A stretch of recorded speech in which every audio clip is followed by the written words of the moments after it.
I'm Kelly Siegel, and this is Harder Than Life, a podcast about self-love, self-awareness, business, and health. We tell outrageous stories and boil everything down to simple, practical advice you can start using today.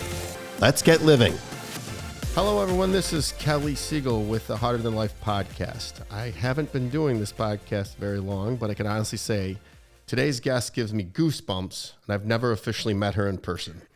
Her energy and aura made me instantly love her, and hence I had to have her as one of my initial guests. She is called America's Happiness Coach.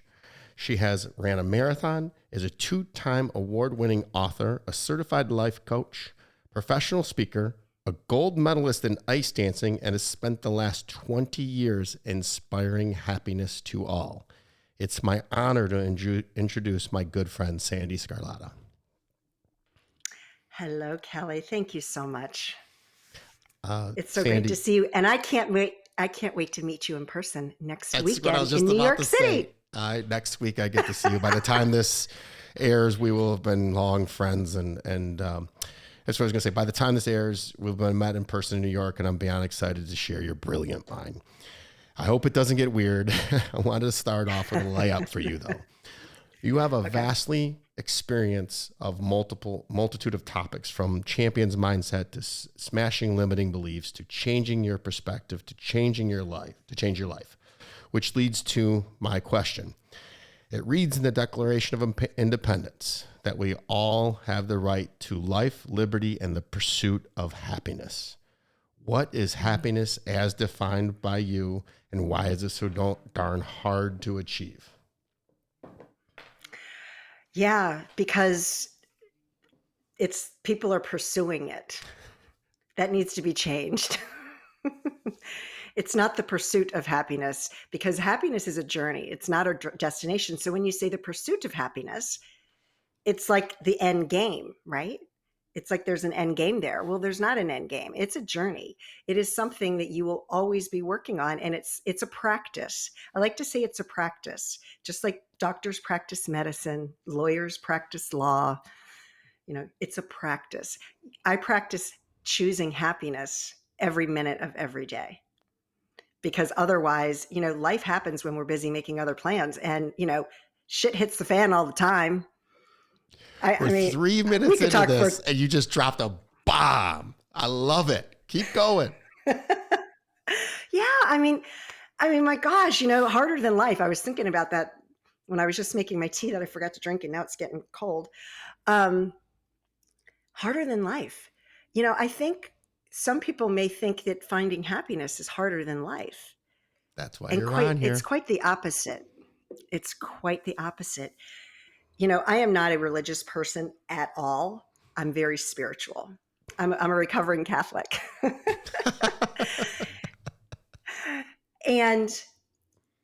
But Jesus, who is a great man that I believe walked this earth, he was a great man, just like Buddha and all of the great spiritual folks that have been on this planet. He says something to the effect of, and I don't quote scripture, and I wouldn't even know where to find it in the Bible, but he says something to the effect of, you can obtain heaven on earth. Well, most people choose hell on earth, okay? And their existence is hell on earth. No, flip that around. Get rid of that limiting belief. Yes, I believe that we've got two planes here on earth, and most people are choosing hell, but you can choose heaven, and it's all just a matter of flipping that switch and making a choice and seeing things in a different way and getting rid of those limiting beliefs and all of the above. These podcasts just keep getting better and better. I'm going to deviate from my questions because you just went into something. So if you read my book, Hard in Life, I'll bring you one next week. It talks about choosing. I made a lot of bad choices in my life, and I was living in hell. So talk about, because everybody says, oh, I have bad luck. And talk to me about choices that people make on a daily basis that they don't even realize are leading to this hell that you speak of, and the contrast of what they could be doing to live heaven. Because I can tell you, I live now heaven on earth.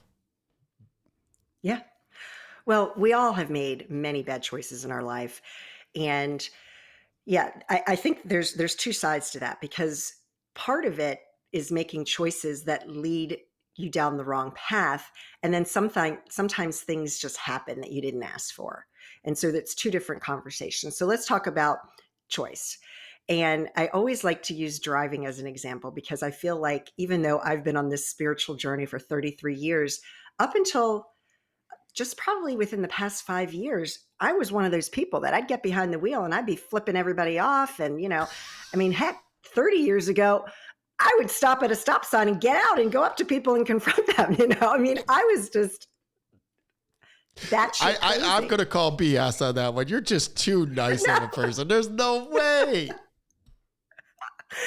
And so now it doesn't even affect me. But the thing is, somebody almost cuts you off in traffic, and rightly so, you get scared, right? It's the fight or flight DNA reaction that pops up, and it's you get scared. You're like, oh my gosh, yeah, feel that emotion. Yes, it's scary. It's just that we automatically make an assumption that that person tried to hit us, or they're being a jerk, or whatever the case may be. But if you look at it a different way, anybody who's a parent out there, or have anybody in your life that you love, put yourself in the shoes of, maybe their loved one was just in a car accident and they're racing to get to the hospital. Maybe they're sick. Maybe they're about to have a baby. Fill in the blank, because we're never going to know unless you chase them down and find out, right? And that's not a good idea anymore. We know that. So you're never going to know why they hit you. Instead, just chalk it up as like, oh, wow. Because you know what? 99.9% of the time, they didn't see you. We've all done it behind the wheel, where you almost, now my car, a lot of cars today, I know my car warns you before I even get to that point. So but there's still times when I still almost cut people off, and you just don't mean it. So it's just about taking that, that's just one example, taking that one little thing and switching it. There's another way to look at it. I could tell you, And for the choice is yours. if I cut you off, I can guarantee you it was because I was texting and driving, because that's how I'm going to die for sure. And on top of it, I always giggle if I do it, and then somebody comes up to me, they're in for a rude awakening, because I don't look like I do. I'm deceptively big, and I carry a gun. So good luck coming up and talking to me. Yeah. So you live a life of abundance now. It hasn't always been the case. All too often we see the highlight reel of people's lives on social media and hear about it on podcasts, but your life hasn't always been that way. Tell the listeners the backstory and what was the breaking point of your change. And please be vulnerable like you were on your podcast. So, yeah, it was 33 years ago, January 1990, when I hit rock bottom with cocaine abuse. And I was given an ultimatum. Um, I was engaged to my ex-husband. So funny now to talk about it, because we were engaged to be married then, and had just gotten engaged. As a matter of fact, we'd been together for over 4 years, and he had no idea that I was using drugs. And that was the only drug I ever really used. I never liked marijuana. Alcohol was just like, whatever, alcohol was a byproduct of, you drank when you used cocaine. And so hold on. It's usually the other way around. It's usually you do cocaine, or you drink and then you do cocaine to drink more. But I digress. Sorry. Yeah. And maybe, I mean, I was a beer drinker. Like, I would just drink a few beers, and, in high school, I was the one, I guess it's genetics, whatever. I mean, I could hold my own with alcohol. It just was never something that was just really for me. And never liked the hard stuff, put it that way, right? Because most people, when you start drinking, you end up going to the hard. No, even, anyway. So he gave me this ultimatum, and the next thing you know, my parents show up. I'm like, oh shit! Not only do I have him, and now my mom and dad are sitting here. I'm like, oh, like worst day ever to have to admit to my mom and dad, because my brother passed away when I was 12 years old. And that was another big turning point in my life. But that turning point just put me numb, no feelings, just didn't know the difference between anger, pain, suffering. Like, it was just all consuming. So yeah, so I didn't, the last thing I wanted was my parents to know that I was using drugs, because my brother had, he was pushed out of a window, but there was drugs involved. And so, needless to say, I gave it up. I gave everything up. I had to pick up the phone and call people that I was using drugs with and say, don't lose my number. And this was before cell phones, obviously, so it was pretty easy for people to do. And that was that. But it put me on the trajectory that I have been on ever since. And that is, I became a self-help junkie, and I just became obsessed with self-improvement, because when you get to the other side of that, and I know that you've gone through this, Kelly, when you get to the other side and you realize, that you were living in a fog for so long, that the whole world opens up, and it's just, just life just becomes so much more precious. And I, I just want to make the most of every day.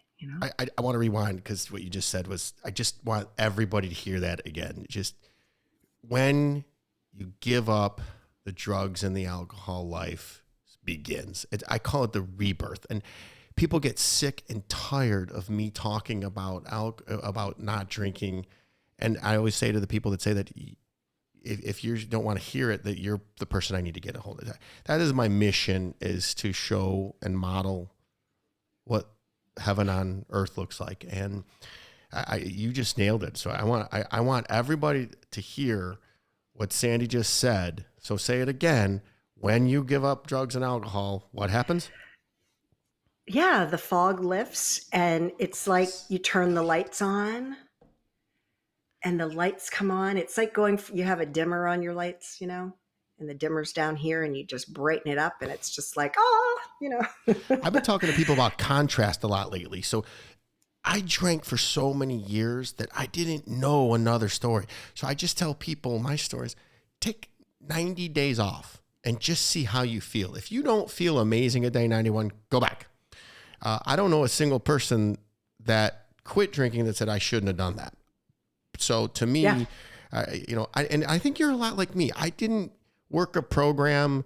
I just basically, alcohol was a crappy roommate that would steal my money and always take my cars and leave them at bars. So I kicked out the crappy roommate and just said, I just never picked it back up. I choose not to drink. I never worked a program. I never went to AA. I never did anything. Just said, I made a choice. Did you do the same thing? No, I went through an outpatient recovery program, and part of that commitment was to go to a 12-step program. I tried Cocaine Anonymous. I tried Narcotics Anonymous, didn't like it. And I found it was somebody that my ex-husband worked with. His wife was in AA, and there was a women's group. So I started going there because it was a requirement. I had to. And I mean, I didn't have to have paper signed. It wasn't like ordered by the court, but it was my commitment to my fiance at the time before we got married. I committed to him that I would do this and take it very seriously. And I loved AA. I think it's a really incredible program for people who really need it, because a lot of the people that I talked to in those rooms were so severe in their level of alcoholism that they had to have something to help them. They were at such low places with alcohol addiction. And I can't relate to that because, but most people, I mean, alcohol is one of the few drugs, alcohol, and I believe it's heroin, that you can die if you're not withdrawing the proper way. The weirdest Like thing about you the weirdest thing about alcohol to me is it's the only thing that if you abstain from it, you have to explain to people about. And I tell you, when right? I did finally walk away, and I walked away, I took a drink, and I've been on a bender for a while and set it down, never looked back. I am convinced now, looking back, I was in withdrawals. I, for days, was shaking, and I wouldn't recommend doing it my way, but I do everything backwards. Yeah. Well, you're a tough guy, so right? Yeah, I've been through some tough situations. I said, you'll read in my book, I'll bring you one, and it's just tough times or don't last. Tough people do, man. And mine was totally different. When I gave it up, all of a sudden I felt the emotions, and now I just feel my way through life, and I still feel the feelings. I still have triggers. But I know what they are, and I'm aware of them. I wasn't even aware, so I would literally drink so I wouldn't feel these feelings, and I didn't even know what they were. And it turns out when I just let myself feel them, they really weren't that bad. I mean, they were bad at the beginning, but if you just sit in those feelings, they pass so fast that by the time you poured a drink, drank it, and it actually hits your system, you've already lost the feeling. Well, one of my favorite quotes that I was actually on a friend's podcast. It's sitting on the other side of my room, so I can't show you, but he quoted me and sent it to me. It's this little plaque, and I have it sitting there to remind myself. And it's, This in is gonna order be to good. grow, you have to be comfortable being uncomfortable. Yeah. And that's really what it's about. And I remind myself all the time, because there's times when, like, I love doing podcasts, and I was on a roll getting on live TV and being interviewed, and I was on national television. I'm so uncomfortable doing that I haven't even pitched it in a year, because I'm so uncomfortable being on live television. Oh, Now, podcasts, I could do these all day long. anything that makes me feel uncomfortable, I know immediately I have to do it. I just run straight into that. I am just wired so backwards. But we were just talking about this with mutual friends and on our weekly call, and I don't have any fear because I've had fear my entire existence growing up. I was scared to death. So I think I've used up all of my drinking and used up all of my fear. I just don't have it anymore. But this is going to lead to my next question, because I have so many daily habits to fall back on that if I do have any feelings, I know how to deal with them. Journaling, meditation, going to the gym, talking to my friends. I don't talk to my friends as much anymore because I'm so weird about my daily habits. It's just, I don't know that many people identify, but I'm starting to make new friends like you that would totally get it. So people want to know what a day in the life of America's happiness coach looks like. What are your daily habits, routines, as well as non-negotiables you instill to be who you are? Non-negotiable is making sure that I take the time for myself every day, and it's usually meditation. And it's always meditation. And the meditation sometimes turns into a 20-minute nap, which is okay, because it's like resetting. It's a recharge for me. So that's my recharge, which is my non-negotiable, and I do it every single day. And I've studied meditation. I've been doing it for many, many years. I've done meditation retreats. I've done days of silence and, crazy stuff like that. And I love all that stuff. For me, a day in the life with me is just, keeping it's all about staying in that high frequency. Our mutual friend, Craig Siegel, your brother from another mother, I guess, right? Same last name and everything.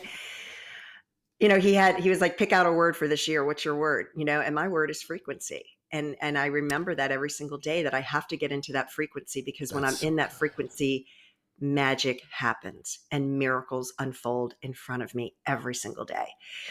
And how I get into that frequency, because life happens, I have a child, you have kids too.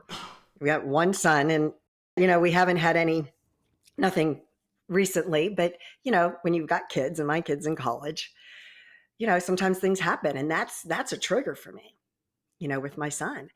And so I've learned this mantra that I practice all the time. And it's what I use when I meditate, before I start a project. It's like the fuel behind it. It's the energy. It's putting energy behind it. And it's 4 very simple sayings. And I say, I love you. I'm sorry. Please forgive me. Thank you. That was from a book. I read it. Who was it? Who was the book? Kamar? Dr. Joe Vitale. Zero Limits. I read that book when I first stopped drinking, and I said that mantra to myself 1,000 times a day, and that's what got me through. It just, when you said it just triggered me. It took me right back to when I quit drinking. It's wow. That's amazing how the world. Yeah. And I'm telling you, it's Dr. Joe Vitale. He's the one that brought Ho'oponopono. It's Ho'oponopono is what it is. And he's the one that, the book I read it in. Sorry, I keep stepping on you. The book I read it in was live life like your life depends on it, because it does, or I don't know. Anyways, it's just So amazing. it may have just been somebody else Yes, that somebody else said it. introduced Ho'oponopono, because, it's an ancient Hawaiian healing practice that has been around for centuries. So good. And this Dr. Henlu Hulen, I always mess that up. He he studied this. He's from Hawaii. Well, he passed, I believe, a couple of years ago. But he was able to heal a entire ward of the criminally insane. It was like 25 patients by simply saying that mantra and reading their patient chart. He never saw them face to face. So that kind of intrigued me. I recently interviewed Dr. Joe Vitale on my podcast, and it was so exciting because I got to really dive into this with him. And so you break it down. I love you. What you're doing is you're expressing your love for creator, power, universe, God, Jesus, whoever it is you pray to. I love you. I'm sorry. And I want to just talk about that just really briefly, because that's something that trips people up all the time. Because like, well, what did I do wrong? I didn't do anything wrong. And so many people have that attitude, and they're choosing, I didn't do anything wrong. So Dr. Joe Vitale, he explained to me, think of it as like when you're in the grocery store and you accidentally bump into somebody. What is the very first thing you say? I'm sorry. Most people do. There's a lot of a-holes out there that wouldn't. But most people say, oh, I'm sorry. Why are you saying you're sorry? Because I was unconscious. I didn't mean to hit you. I didn't realize it. So when you're saying I'm sorry, you're saying I'm sorry because I'm having these unconscious thoughts. I'm having these negative thoughts, whatever the case may be. I'm sorry. And then you say, please forgive me. Please forgive me for being unconscious. Please forgive me for having that negative thought. Please forgive me for whatever it is, fill in the blank. And then you're saying thank you, because thank you is expressing gratitude. And gratitude is the quickest way to raise your vibration and get you out of any mess that you're in and So any really state that you're in. what I take all that is that's just the universe's energy, and you're acknowledging every level of it. And the if you think about it, that's many of the steps of many of the 12 steps are engulfed in those four little things. Yeah, So exactly. it's so powerful. I mean, I'm telling you, the first year and a half, I must have said that literally 1,000 times a day, and I'd forgotten about it. I'm going to go look the book up. I say it several thousand times a day. I say it all the time, because here's what happens. You've got these negative thoughts, right? We have about 60 to 100,000 negative thoughts every single day. 85% of our thoughts are negative. And the thing is we don't realize it. We don't realize we're having negative 85% of our thoughts.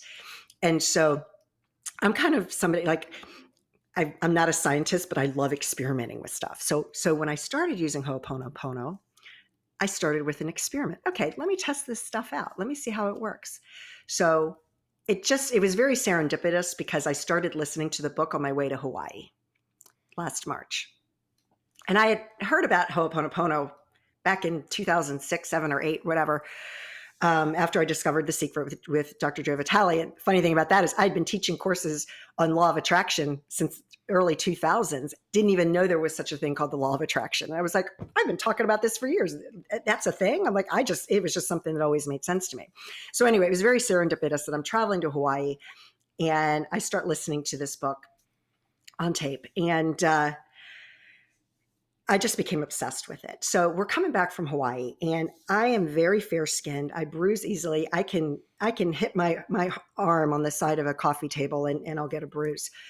And as I've gotten older, I started getting these red spots.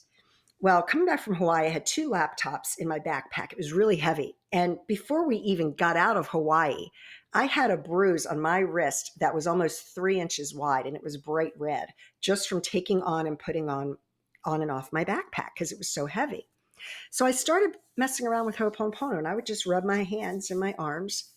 Do you know that I haven't had a bruise since on my arms?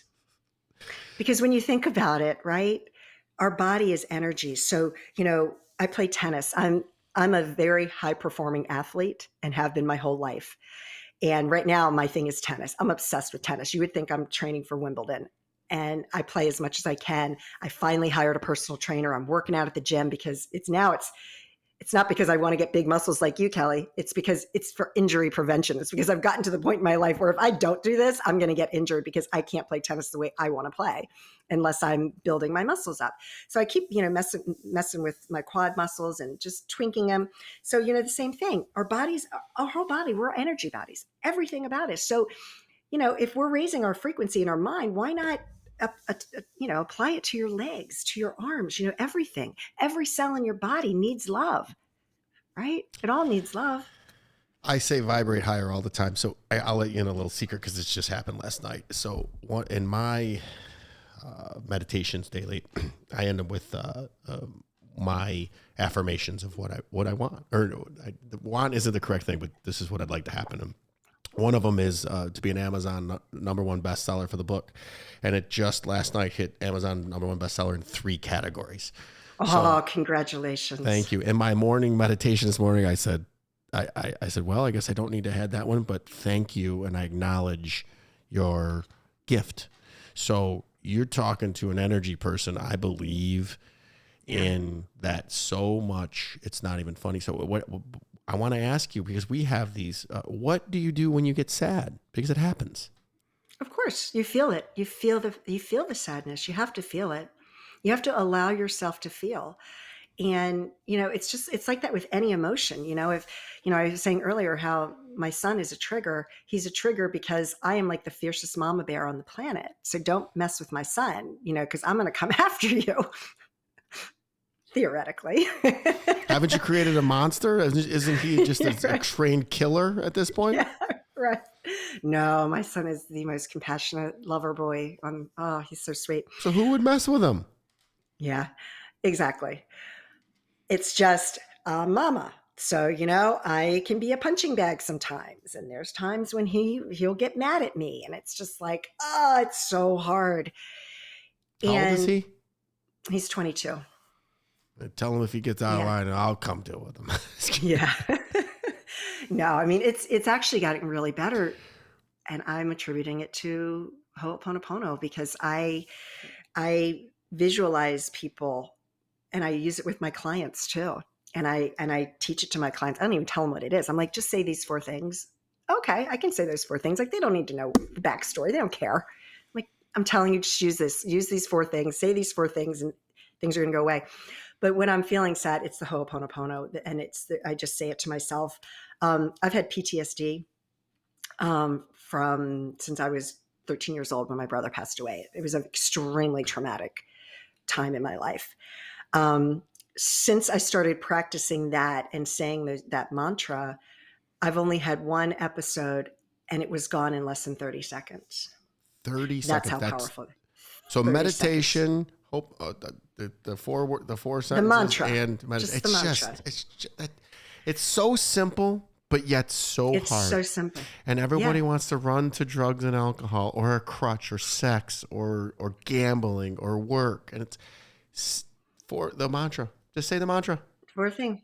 And when I'm talking, I would have these anxiety attacks where it was paralyzing, the anxiety. And it's always around, it used to be loved ones. Now it's just my son. And it's that stinking thinking kind of thing where oh my gosh, did something bad happen to him? And then it's like, nope, stop. You put the brakes on it and you just start saying the mantra over and over and over, and the anxiety's gone. It's gone.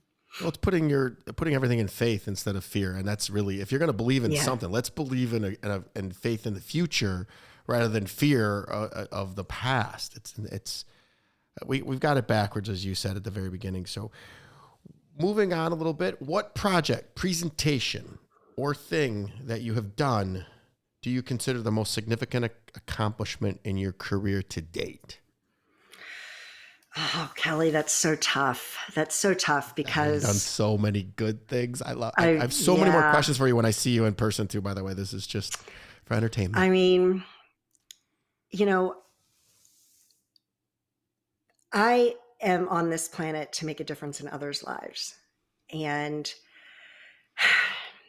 first was I was a skating coach, and I became a U.S. national and international coach, watching my young male skater who I took from rental skates to U.S. nationals and I watched him get a gold medal in his first international competition. That was incredible. I have clients now that are competing in junior worlds. I'm a sports psychology coach to them. I'm not coaching skating anymore. So I've got a team going to junior worlds in approximately 1 month. I have another team that just got third place at US Nationals last week. Like, to me, that's my greatest accomplishments. If it's for me personally, it's suddenly becoming a single mother to my kid in all respects when his father went to prison and he was 13 years old. Being able to raise him into the man that he is today without that father figure, that has to be my greatest accomplishment personally. It's very cliche to say, I want to give back. Everybody says it. And you know how I know that it was very genuine and authentic? Your lip quivered. You literally, it just went, it was your soul came out and said it. So that's why I love you too. It's why I magnetized to you immediately, because I feel the same way. And we're going to do some stuff together. Who knows what it is yet, but I'm going to put that out there. We're going to do something together. I have to ask, I'm going to deviate again from my questions because I didn't get this even in your podcast. So your husband, your ex-husband, asked you to get off of drugs, and then he went to jail, and then that's where you got divorced. Back this good stuff here. Tell me about it. No, so it was interesting because we had actually agreed to separate in the year 2000, early the year 2000. And then I found out I was pregnant with my son, and we stayed together for 10 more years. We had been married for 9 years. And together we had 5 pregnancies and 1 child. So we went through a lot together. So he's my miracle baby, which is why I'm such a fierce mama bear, because he's it, right? So yeah, so my ex-husband, he was a very, very high-powered lawyer. Did not drink on a daily basis. However, he would drink and get behind the wheel. Mm. So we had been divorced for a year and a half, and he was driving home from a bar, was pulling into McDonald's. Motorcycle came flying around the corner. They collided, and 2 people were killed. Oh. Oh. And he ended up serving. He was in prison for 7 years, but the sentence was a little bit longer because he was on house arrest and stuff like that before he had to turn himself in. So he's only been out for a year now. And I supported him the whole time he was in prison. He and I are like brother and sister. You know, it was just so sad on so many levels, because not only did 2 people lose their lives, you know, when that happens to you, you know, that's a life sentence right there, just knowing that you've done that. And then there's my son. You know, we live in a very affluent area in Loudoun County, Virginia, which has been the wealthiest county in America for decades. And it was a stigmatism around it, you know, like there's a lot of stigma around that, you know, my gosh, you know, his father. Heaven forbid we have grace and the people that make mistakes. I mean, who says? Yeah, people make mistakes. You know, he didn't get up that day saying that he was going to do that. It was, you know, and he will, you know, he lives in service now of others. And that's really law? Great. Or do you lose your license? You lose your license because of that? No, he'll be able to get it back, because it wasn't a crime of, I'm going to say this wrong, fortitude. I forget how you say it. Like, he didn't do anything that was damaging to his client. Absolute dumb question, but I got to ask. Does he drink anymore? Okay. I have no idea. You know what? I shouldn't even have asked it because it's personal. Yeah. I apologize. You know what? That's his choice. You know, I can't. Yeah. You know, there were so many. The reason why I ask, and I'll be personal about it. It's the reason why I ask because there was looking back on my party life, there were so many signs. There were so many warning signs that the universe kept showing me. Like, man, you need to stop. You need to stop. You need to stop. And I just kept ignoring them. And I would make excuses. I would rationalize and justify my own BS. And you just talked about drinking and driving. I had a driver, a full-time driver. So I never ever drank and drove. And I used to rationalize and say, well, I'm not hurting anybody else, just myself. So what's the big deal? Right. And Right. realistically, I was speaking from lack of contrast. And now that I choose not to drink, I'm so much more present. I can give so much more love. I am compassionate and tolerant and quiet and Yeah. forgiving and I just want to feed my mind and grow and expand my being and help everybody to see that if you have an unhealthy relationship with some sort of crush, I want to help you. And that's where it's all over the book. And that's what I think you're trying to say, which is kind of funny because my next question is going to be right into you stayed married for 9 years or 10 years after you decided to get a divorce. If you were offered a mulligan in life, what would you do over and why? So it's interesting. I get asked that question a lot. Um, I wouldn't change a thing Not surprising. because everything that's happened has happened for me. And, I am who I am today, Yeah, you're beautiful, you're successful, you're smart, you know? you're kind, all the things that I would want my daughter to be. Thank you. That's the highest compliment you can give anybody. Thank you. It's no, I mean, sure there's times I look back and think, "Oh, okay, well if I went home with my mom and dad that day and I didn't marry him, and now, why bother? There's no, My this is my life. my uncle I said, "Don't love you it." wish?" My uncle asked me, "Wouldn't don't you wish you would have quit drinking sooner?" And it just wouldn't have taken. It just wouldn't have taken. It happened when it was supposed to, and it's fine. And I'm fine Yeah. with that. I have my son who's a byproduct of me and my ex-husband, and I love him. There's nothing about him that I would ever change either, like and I know, if I may, because this is so brilliant. My son in my book, She's putting on her glasses, everybody. So there's put something on my profound going to come. glasses. Get ready for it. Here comes the drum roll. So I know because Oh, I just love you. I have to have my reading glasses. So my book, Happiness Solved, Climbing 100 Steps, it's a part memoir, part self improvement, and part workbook. And there's 4 chapters that I talk about my life, and the whole book is very brief. I like short reads, and I think most people appreciate it. So I wanted to talk about what happened with my ex-husband because that's a huge part of my story, but it's not my story.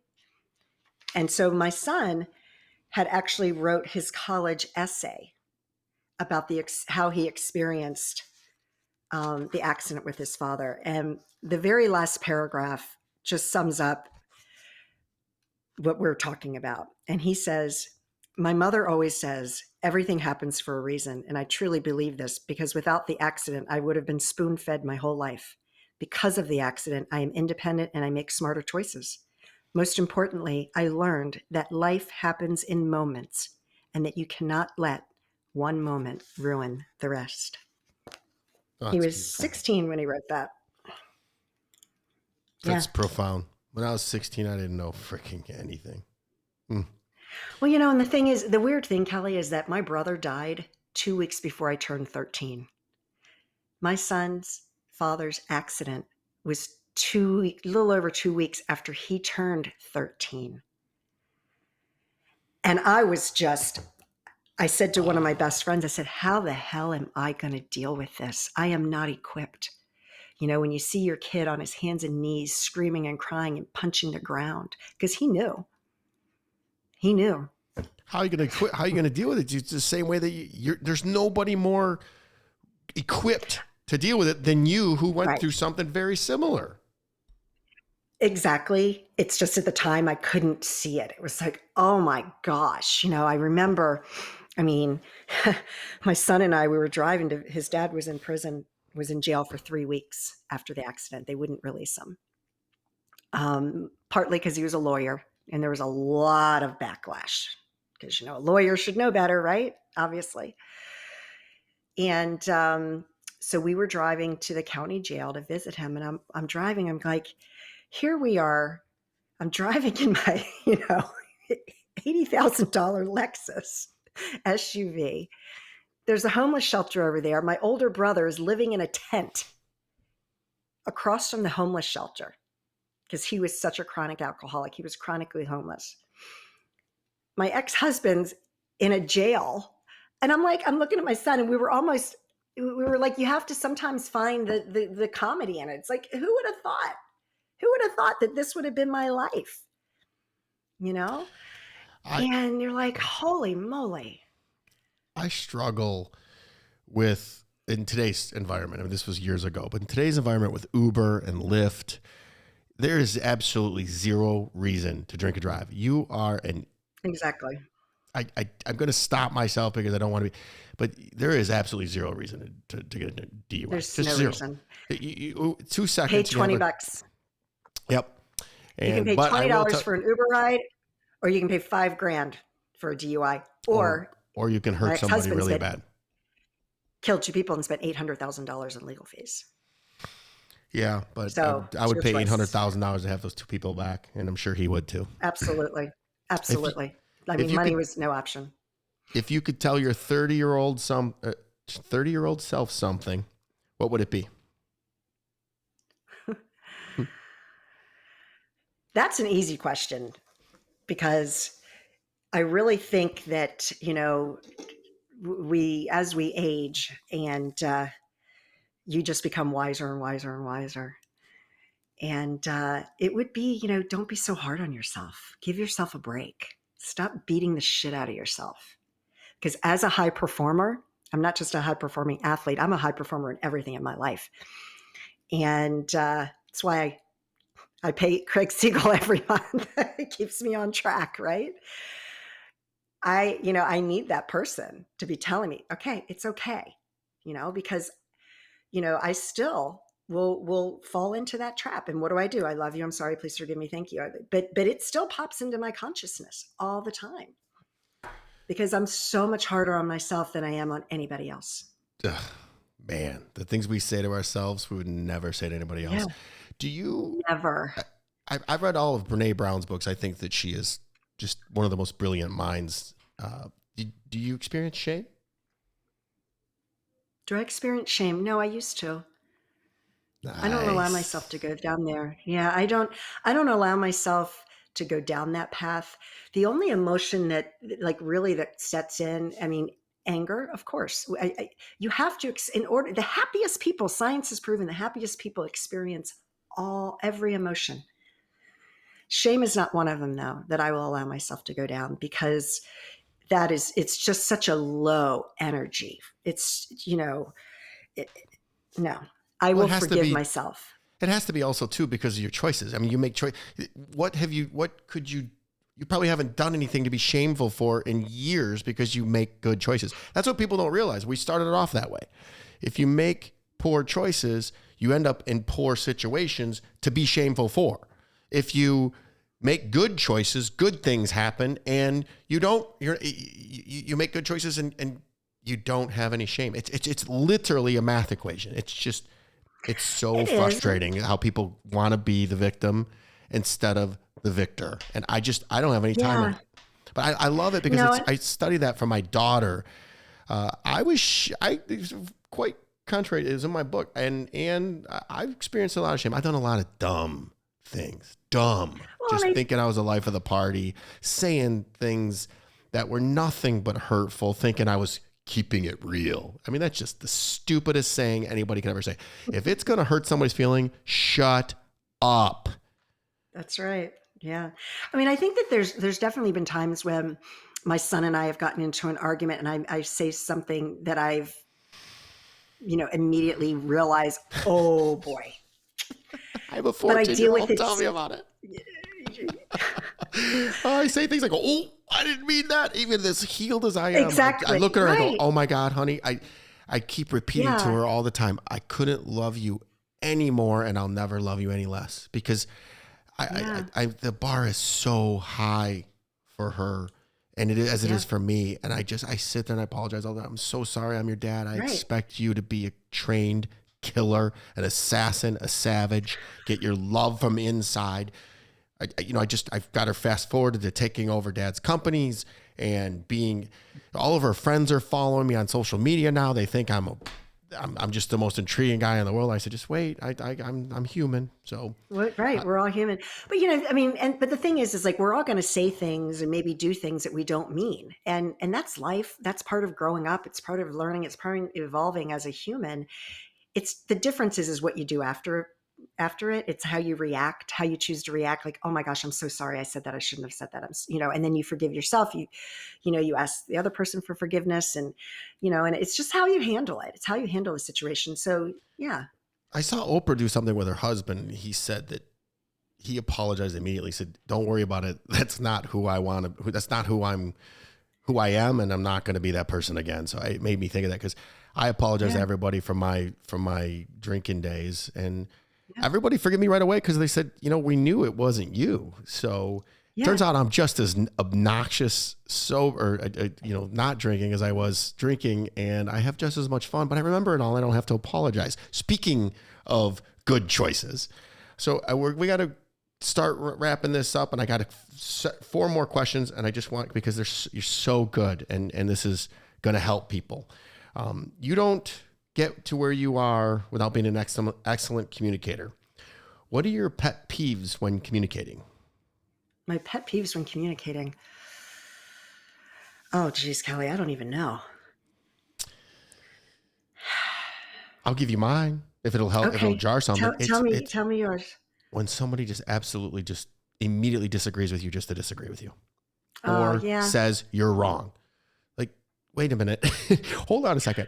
I can tell you right now if it's something about, and I'll tell you an instance. It's usually around my life choices now, and I look at people like, are you serious?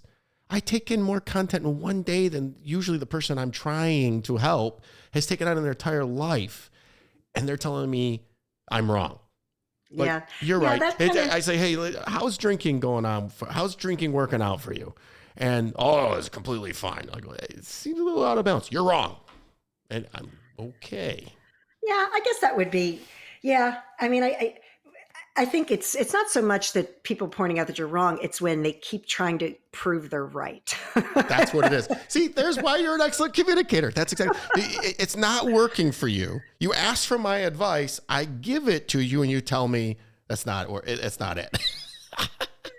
But it's usually over stupid stuff. It's usually over really stupid things. You're talking about the weather or whatever, and they have to keep proving why they're right and you're wrong. Oh, politics. Just ask politics. Yeah. Just talk politics. I can't go down that road. I have a dear friend of mine that I posted one little thing, and it wasn't backing anybody, because honestly, I'm not a Democrat or Republican. I have a little bit of both. I just believe I'm the same way. We need to communicate better, and everybody wants to be happy. How we get there, let's start with what we agree on and work out from there. Exactly. Because we all want America to be a strong, independent, sovereign country with a bunch of amazing people. Let's start there and work our way backwards. And I agree. But we go right to what we don't agree on, and we fight about that. And then you want the other person to die because they don't agree with you. And that, I don't, no way, no how. I don't wish harm on anybody, even people that have done harmful things. I don't have that negative bone in my body. You don't want that energy behind you. Karma, as you said. All right, 3 more questions. If you could create one law, what would it be and why? Well, I would say, that you have to be kind to other people. Be kind. You're going to make it a law. You have to be kind. We have our mutual friend Dan on. He said the same thing. Be kind. And it's, I say to my daughter every morning, it's time to be awesome and kind. Yeah. I love it. It's so simple. So simple, but yet so hard. Just smile at somebody. Yeah. We're all human. If you could have dinner with one person, alive or dead, who would it be and why? Ooh.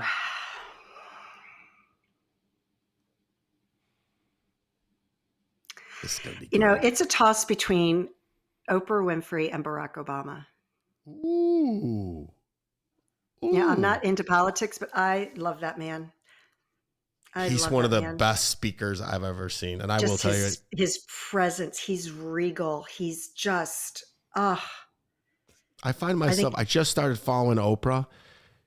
I don't agree with some of the wokeness. I don't agree with some of the racism, in which I'm an anti-racist. Really, that is not my jam. I believe in equality for all, but I do agree with a lot of everything she says. And in the same respect, I respect her and I love hearing from her. And I love, my feed isn't all people that, agree with me. I love hearing from other side. I'm one of the very few people who watched Oprah from the very beginning because she was a news anchor in Baltimore, Maryland, where I grew up. And I watched her every single day. And so, I followed her all these years. Yeah. She's incredible. She still makes money off of like Dr. Phil. She's a brilliant business lady and she's got a brilliant mind. I remember watching her on her talk show very first day and thinking, who is this lady? And how did she become so powerful? But those are two great ones, Sandee. I didn't expect anything less. What's next for you? You wrote 2 books. What do you got in the pipeline? Well, I definitely have more books. I have, my very first book was a novel that I wrote for young adults. And it was supposed to be 5 books and the publisher went out of business. So the second book was finished in 2010 and it's never been published. So I have put the 2 together. I'm updating them and I'm going to finish it because it's not finished. And I have to finish that story. This is really good. So it's definitely that. I'm going to be speaking on some stages this year. I'm really excited about that. And, I'm known as America's happiness coach and that's all good. I have made the decision because all of my clients are elite athletes that I am only going to be working with high performers. I'll work with any high performer, but I really want to focus on athletes because that's what lights my fire, like nobody's business. I love it. And who was that one guy? Trevor Moawad. He just passed away. He used to work with all the high performance athletes. You can fill his shoes. Fill his shoes. I will gladly fill his shoes. He was a brilliant man. He has a book out. I am really good with what I do with my athletes. I am really good. Every single one of them have success. And I just signed on a minor league hockey player. I'm going to tell you right now, I'm going to 16 years old. We're going to have to spend we're going to spend a lot of time together. When do you get into New York? Friday night. So I'll be there too. So I'll text you and we'll coordinate.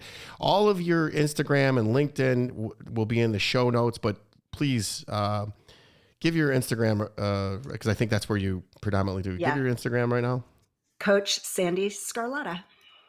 And Sgarlata is spelled Sgarlata. Yes, so not to be confused with. I have an impersonator now on Instagram. Does that mean you made it? I think that means I've made it. I can't believe somebody hasn't tried to mimic me. I have an impersonator, and on their page they say that my page was hacked. Please don't message that account. I'm like, geez. Well, that means you've made it. I'm really proud. I've made it on Instagram, right? Anything I can do to support you, you have it. But I want to end it with: is there something I haven't asked you today, and that you feel compelled to share? Forgive for peace. Microphone Forgive for peace. Drop. I love you. This was so much fun. Until next time, be harder than life, and remember to buy the book. I love you, Kelly. Thank you. Thank you for listening. Please rate and subscribe to Harder Than Life, and let's take this to the next level. Get connected at the links below.